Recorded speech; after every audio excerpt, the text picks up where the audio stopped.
On the 9th of February 1945, in the wreckage of the city of Manila, a platoon of fewer than 40 American soldiers was pinned flat to the ground, unable to move. Ahead of them, across an open plaza, stood their objective, the Paco Railroad Station, a solid stone building that some 300 determined Japanese troops had turned into a fortress packed with machine guns, pillboxes, and heavy weapons.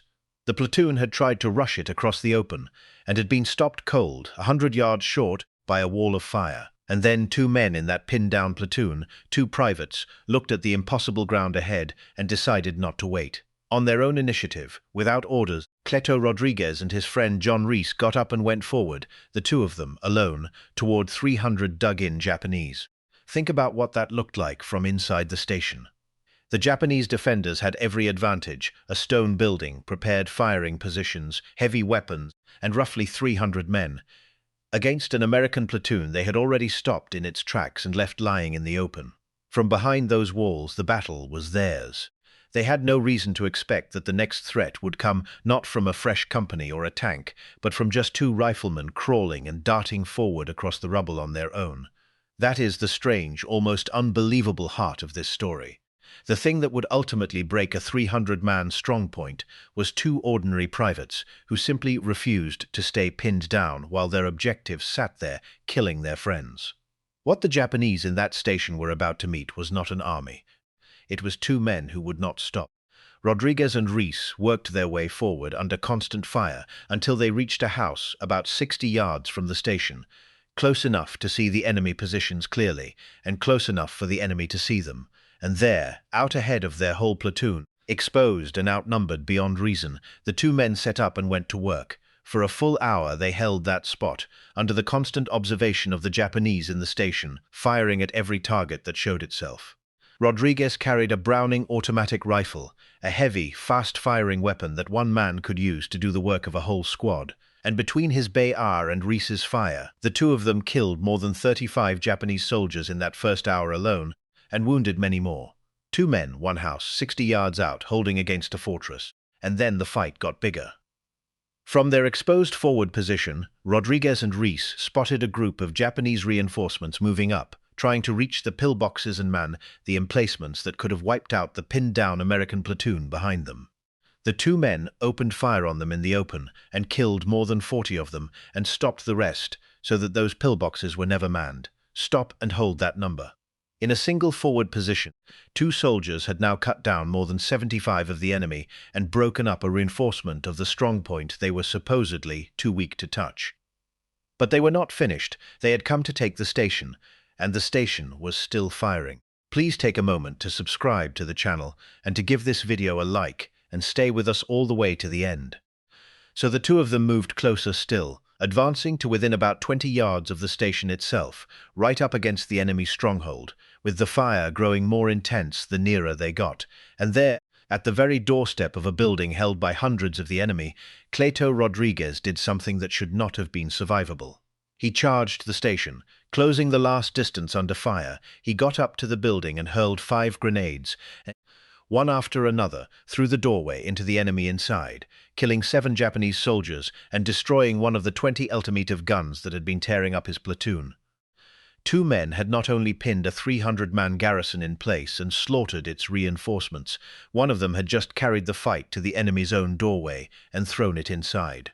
By now, though, they were running out of ammunition. 2 men cannot carry enough between them to fight a 300-man garrison forever, and after 2.5 hours of continuous combat, Rodriguez and Reese were nearly out.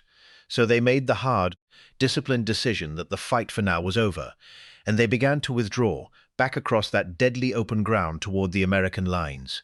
And they did it the way well-trained soldiers and true friends do it, alternately. 1 man would fire, covering the other as he moved back. Then that man would stop and fire, covering the first. Bounding backward, taking turns being the one exposed, the 2 of them started the long, dangerous crawl and dash back towards safety, having done something in those 2.5 hours that a full company might not have managed. They did not both make it. During that withdrawal, during the act of covering each other, 1 man exposing himself so the other could live, John Reese was killed. The same-age friend who had gone forward with Rodriguez, who had spent 2.5 hours beside him breaking a fortress, did not come back from that open ground. It is the hardest kind of loss there is, not a stranger, but a friend, killed in the very act of protecting you. At the end of a fight, the two of you had already all but won. When the count was finally made of what those two men had done in that single action, it was almost beyond belief. In 2.5 hours, Rodriguez and Reese had killed more than 82 of the enemy, completely disorganized the defense of the station, and opened the way for the American troops behind them to finally take the strongpoint. And Cleto Rodriguez was not done fighting. 2 days later, with his friend gone and the battle for Manila grinding on, Rodriguez went forward again, this time entirely alone, and single-handedly killed 6 more Japanese soldiers and destroyed another well-placed 20mm gun, once again clearing the way for his comrades to advance. In the space of 3 days, one young private had twice thrown himself at the enemy's strongest positions and twice broken them open for the men behind him. It was the kind of sustained, deliberate courage that the nation reserves its highest honor for. But to understand who these two men were, the Bay man from San Antonio and the friend from Oklahoma who died beside him, and what they were even doing fighting in the ruins of Manila, we need to step back from the battle for a moment. If the ordinary men behind these extraordinary acts are why you're here, subscribe. Keeping their names alive is exactly what this channel is for. Because Cleto Rodriguez started with almost nothing. He was born in Texas in 1923, and by the time he was 9 years old, both of his parents had died. Orphaned, he was sent to San Antonio to live with relatives, and he grew up poor, working whatever jobs he could find, and eventually dropping out of high school. He was, in every outward way, one of the countless overlooked young men of Depression-era America, no advantages, no prospects, easy to write off. In 1944, he joined the United States Army, and he was handed a Browning automatic rifle and made an automatic rifleman, the man in the squad who carries the heavy, fast-firing weapon that anchors the whole unit's firepower. The orphan from San Antonio had found something he was very, very good at. And in Company B of the 148th Infantry Regiment, part of the 37th Infantry Division, Rodriguez found a friend, Private First Class John Reese, a young man from Pryor, Oklahoma. The two were the same age, and by every account they became steadfast buddies, the ordinary, deep friendship that forms between young men who train together and then face death together. Rodriguez, by early 1945, was no green recruit. He had already been wounded in action and had already earned 2 Bronze Stars before the events at the railroad station. The 37th Division was a hard fighting outfit, and in early 1945 it was thrown into one of the great objectives of the Pacific War, the liberation of the Philippines, and specifically the fight to retake the island's capital city, Manila, from the Japanese forces occupying it. The fight for Manila in February of 1945 was some of the most brutal urban combat of the entire Pacific War. The Japanese defenders had turned the city's solid buildings, government offices, universities, and stations like the one at Paco into fortified strongpoints, each of which had to be reduced, often at close range, one by one. Advancing American troops moved through a landscape of rubble and ruin, and every stone building could hide machine guns, artillery, and men determined to fight to the end. It was into this grinding, block-by-block battle that Rodriguez, Reese, and their platoon were fed, and on the 9th of February, their piece of that enormous battle was a heavily defended railroad station on a broad plaza held by 300 of the enemy that their platoon of fewer than 40 men was ordered to take. So hold the whole picture now. An orphan from San Antonio who had grown up with nothing and turned out to be a natural soldier, and his same-age friend from Oklahoma, both automatic riflemen in a hard division, fed into the worst street fighting of the Pacific, who, when their platoon was pinned down before a fortress full of the enemy, simply decided, on their own, to go and take it.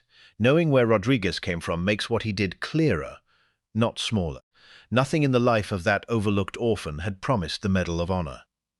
What it had given him was the toughness to keep going when everything said stop, and the loyalty to a friend and a platoon that sent him forward across ground no one should have crossed. And what the nation did to recognize the two men, one living, one gone, is the fitting end of the story. What Cleto Rodriguez and John Reese did at the Paco Railroad Station was recognized with the nation's highest honor. Both men were awarded the Medal of Honor for that single joint action, Rodriguez, who survived, and Reese, who did not, his medal given after his death to honor the friend who was killed covering their withdrawal. It is a rare and moving thing, 2 ordinary privates, buddies, each receiving the Medal of Honor for the same 2.5 hours of fighting, one of them no longer alive to wear it. In the autumn of 1945, the President of the United States, Harry Truman, personally presented Cleto Rodriguez, by then promoted to Technical Sergeant, with the Medal of Honor. The orphan from San Antonio, who had dropped out of high school, stood before the President of the United States to receive his country's highest decoration for valor. And in receiving it, Cleto Rodriguez made history. He became the first Mexican-American to be awarded the Medal of Honor in the Pacific Theater of the war. One of the most decorated American soldiers of that entire theater, a man who also carried the Silver Star, the Bronze Star, and the Purple Heart. But what he did with the rest of his life may say as much about him as the medal. Rodriguez survived the war and came home to San Antonio to a hero's welcome, and he did not simply rest on what he had done. He went to work for the Veterans Administration and spent much of his life helping other people, and especially other Hispanic Americans, get the education, the training, and the support they needed to build better lives. The orphan, who had grown up with nothing, spent his later years making sure others had something. Technical Sergeant Cleto Rodriguez of San Antonio, Texas, and Private First Class John Reese of Pryor, Oklahoma, of Company B, 148th Infantry, 37th Infantry Division, two same-age friends and automatic riflemen who, when their platoon was pinned down before a railroad station held by 300 of the enemy, left cover on their own and went forward alone, who in 2.5 hours killed more than 82 Japanese, broke up the reinforcements, charged the doorway with grenades, and shattered the strongpoint's defense, and who covered each other back across open ground until one of them fell. Both received the Medal of Honor. Somewhere, the men of that pin and pun platoon and their children and their grandchildren are alive today because two privates decided that the ground in front of them was theirs to cross. There is something about this story worth holding on to, and it is not really the number, not even the more than 80. It is the two. Two men, pinned down with everyone else, who looked at an impossible objective and decided, together, without being told to, that they would go. Everything that followed, the hour in the house, the broken reinforcements, the grenades in the doorway, the covering fire, the loss, came out of that one shared decision to get up, and when one of them did not come back, the other kept going, alone, 2 days later, and then carried the memory of his friend through a long life spent lifting other people up. The Medal of Honor came to both of them. But the thing that earned it was simpler and harder than any medal. Two friends who would not leave the job, or each other, undone. Most people have never heard the names Cleto Rodriguez and John Reese, and most have never heard how two privates broke a fortress in the ruins of Manila, which is exactly why places like this comment section matter. If your father, your grandfather, your great-grandfather fought in the Philippines, or in the Battle for Manila, or served with the 37th Division, or came home from the Pacific carrying the memory of a friend who didn't, or came home from any war and rarely spoke of it, leave their name and what they did in the comments below. Don't just leave the name. Tell us one thing about them. One thing they did, or said, or that you remember. The men who crossed that ground for each other deserve more than a footnote. They deserve to be remembered as people. Subscribe if you want the next story. There are more of them, and there always will be.